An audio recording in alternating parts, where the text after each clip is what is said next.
episode 3, baby. Life's better after a win. And if Holy Cross wants to continue this trend, they'll have to stop the Blue Devils of Burlington City this week. This being easier said than done, of course, as this will be the first week the Lancers take the road as they travel down Route 130 for the game. When we get done our business trip, when we get there and on the way back, then we'll have our fun. You understand? Let's rock and roll.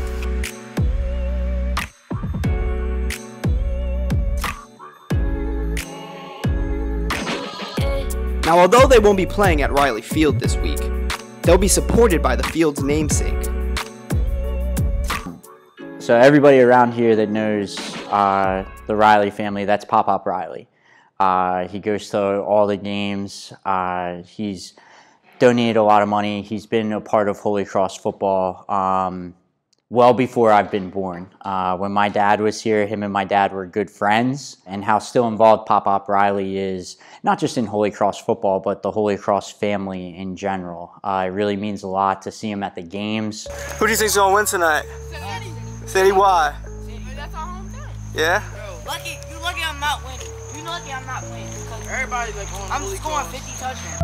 Playing at the beautiful Wilbur Watts Intermediate School, where Coach Caden Booker is looking for his first victory at his alma mater as head coach.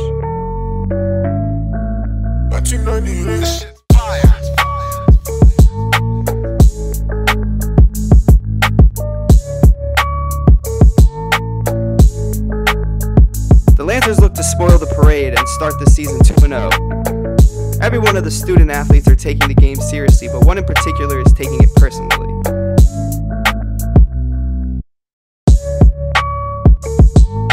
Linebacker and running back Kyrie Smith once wore the blue and white for the Blue Devils. This year in maroon and silver, he has been a stud on the offense and defense for the Lancers.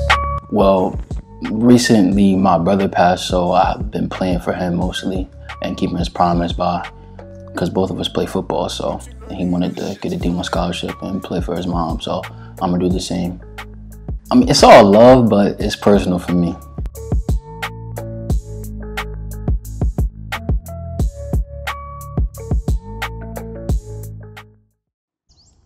Each week before the game, preparation is essential. And this being the first away game for the freshman offensive linemen, it is critical that they are properly prepared for unfamiliar environments. But it's not just the freshmen who are new on the offensive line. I think I've always wanted to get into coaching football. I think for a while there, I was coaching, because I coach lacrosse. I think for a while there, I was like very interested, because I played football my whole life. That's what I played the longest. And honestly, I think wanting to coach O-line, meeting TJ, you know, when I was here in the spring and I was coaching lacrosse in the spring and TJ would come in, he'd say hi to me, you know, and I told him I was interested and he was fully on board. And, you know, I live and die maroon and silver, so, you know, I really wanted to get back into coaching, get back into football. The reason the offensive line is important is because it starts and ends with them. You know, like the center is the first person to touch the ball every play. You know, the offensive line is the first person to make contact every play, and it starts with them. And if you're not stout and you're not like doing the right things on the offensive line, that could change a game. The Lancers got off to a hot start, replicating their dominance of their first game.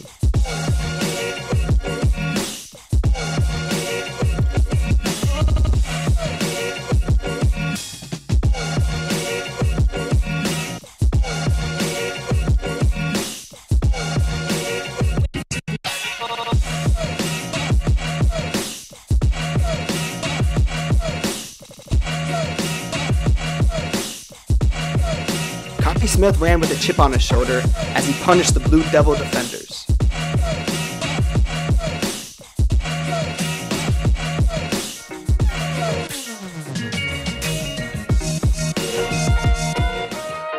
But it was no slouch. Their first drive was a mix of hard running to set up the play-action pass.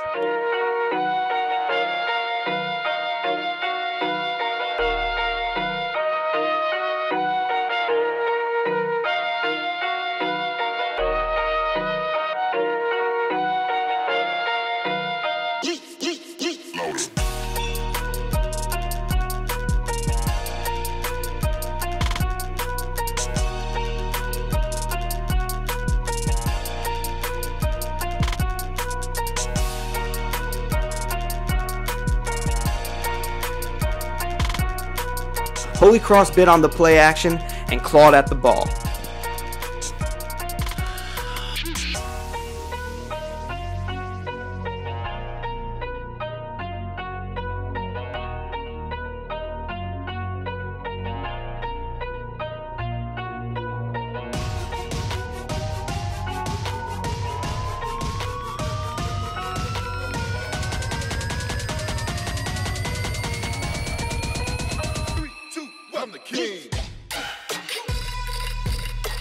After recovering the fumble, Smith broke loose on the game's first big play.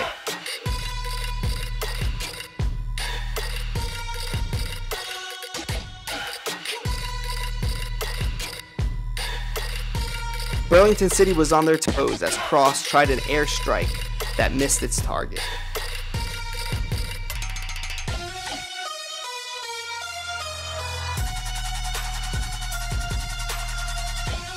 Game days for head coaches are stressful. Luckily, in the game there'll be a few calls that are easy, such as punting on a 4th and long. But not executing this simple play will drive the coach crazy.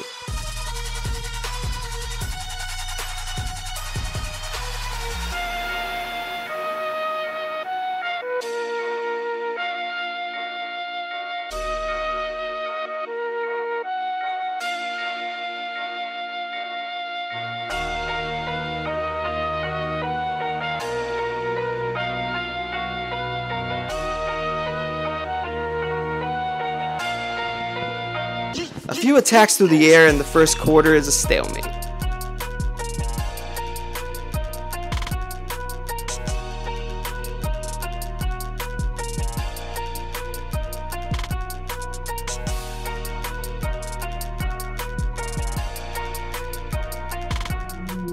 But it wouldn't last for long. As the start of the second quarter began, so did the Lancers hold on the game.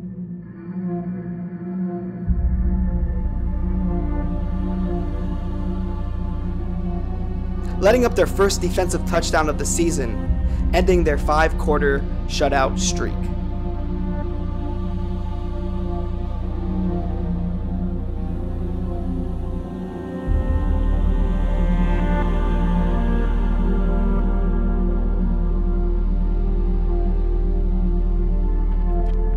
With another botched snap, the Lancers found themselves down 8-0. Football is about momentum, and City had all of it.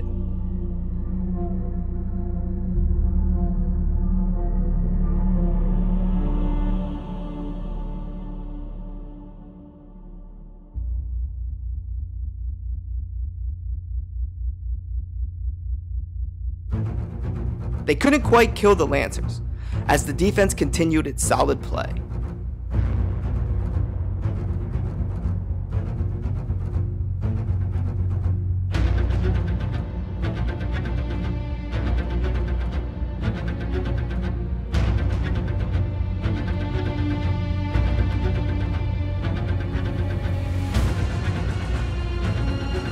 But by the end of an exhausting drive, the Devils nickeled and dimed their way into another score, making it 14-0 heading into half.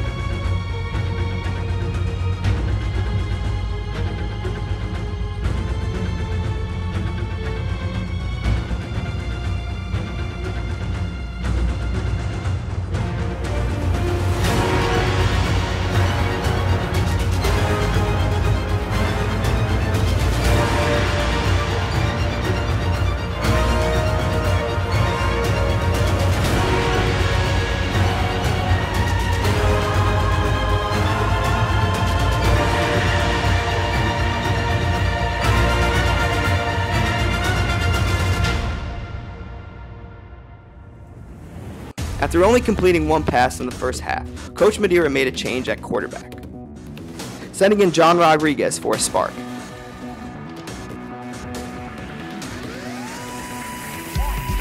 He came out throwing, but the athleticism of City was no joke.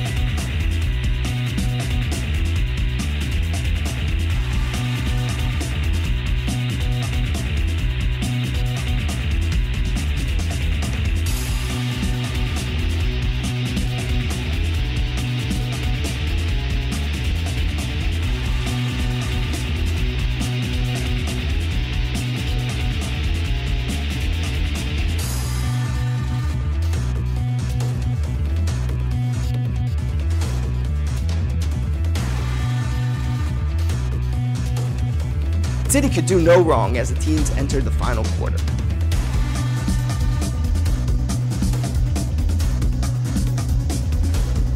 The Devils were looking to stick the dagger in their opponent. With the ball in the red zone, they coughed it up yet again.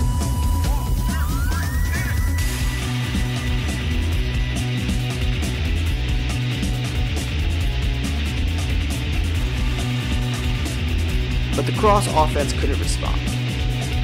As City got the ball back, they marched down the field yet again, scoring to make it 20-0. But the Lancers didn't fold.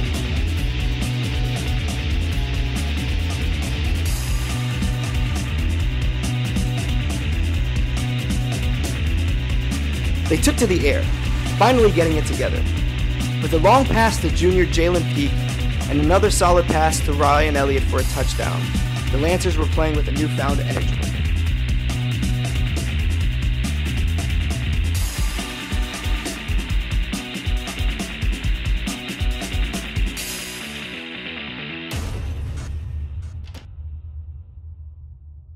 But they needed the ball back. And to do that, they had to complete arguably the hardest play in the sport, the onside kick.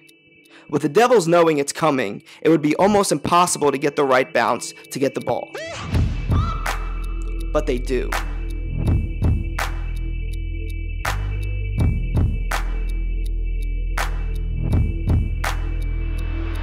Or they thought they did. With a flag on the field, the refs discussed what they saw. Anticipation hung over the field as the refs made their call. Encroachment against the receiving team.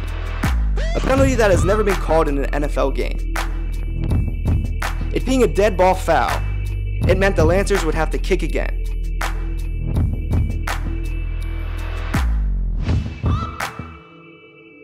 This time to no avail.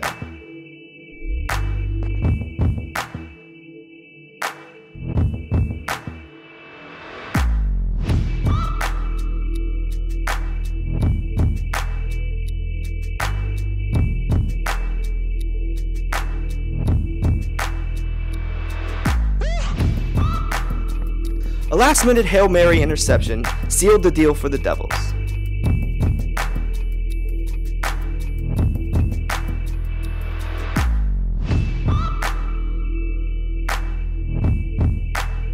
The Lancers ran off the field with their heads held high, knowing they just ran out of time.